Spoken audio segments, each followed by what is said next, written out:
Ngayon, narito tayo para magbigay ng pahayag, no? Kung ano sa nangyari. Unang-una, di ba, nais kong pabulaan ng yung mga may ibang nagsasabi pa rin na wala raw sa kustodiya ng Czech Republic ang accused na si si former Congressman Saldico.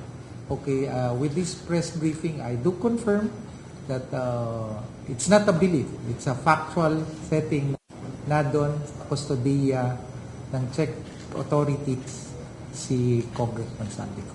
Okay? Pangalawang gusto kong kumpirma. Nagsimula na ang proseso natin, no, ng gobyerno ng Pilipinas para siya ay mapabalik. Ito'y nagsimula na last year pa, no? Nung lumabas yung mga arrest warrant niya dun sa kanyang mga kaso na nakasalang sa Sandigan Bayan, no?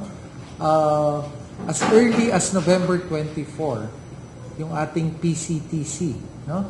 Yung ating Philippine Center for Transnational Crime. Dito dumadaan kasi yung mga iba't ibang proseso, no? Para mapabalik yung mga nananaguan sa ibang lugar o sa ibang bansa. Meron na silang inisyatibo para kuhanin yung mapabalik ang akusado nga, si former Saldico. Pangatlo, na nais kong paliwanag sa inyong lahat, confident po ang Department of Justice na tama po ang prosesong ginagawa natin.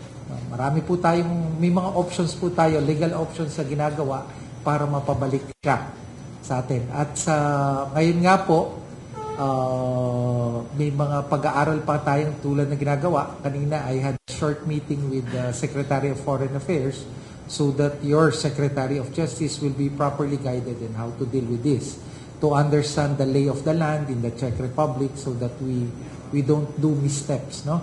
Kasi very delicate po. Pang-apat po, na gusto ko i-kumpirma, iisa po tayo ng layunin. Ang ating mahal na Pangulo, nagsalita na. Ang sambayanang Pilipino, nagsalita na. Ang akusado ng Saldico sa Pilipinas. Diba? Iisa ang ating layunin. Sundin natin yung legal process na kailangan siyang humarap sa mga kasong siya'y nasasaktan. So may 3 siyang arrest warrant, no? Mula sa Sandigan Bayan. Ito ay kailangan niyang kaharapin at kailangan natin siyang maibalik sa Sandigan Bayan para maharap niya yung mga kaso kung saan siya'y nasasaktan. Okay? Ito po ang mga pahayag, paunang pahayag ng inyong lingkod. Maaari na po akong tumanggap ng iba't ibang pagkakas.